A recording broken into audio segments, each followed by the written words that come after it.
রোজার ক্ষেত্রে কেউ যদি ভুল করে কিছু খেয়ে ফেলে তার কি রোজা কাজা হবে?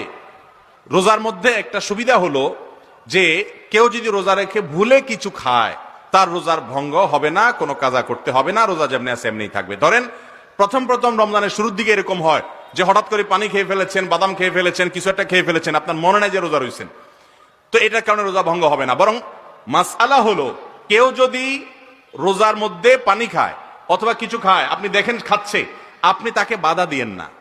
যদি সে ক্ষুধার্ত হয় খেতে দেন, খানা শেষ হয়ে গেলে মোটামুটি পেট ভরে গেছে, এরপর বলবেন ভাই এবার থামো, তুমি তো রোজা আছো। কারণ ভুলে খাইলে সেটার কোনো হিসাব আল্লাহ নিবেন না।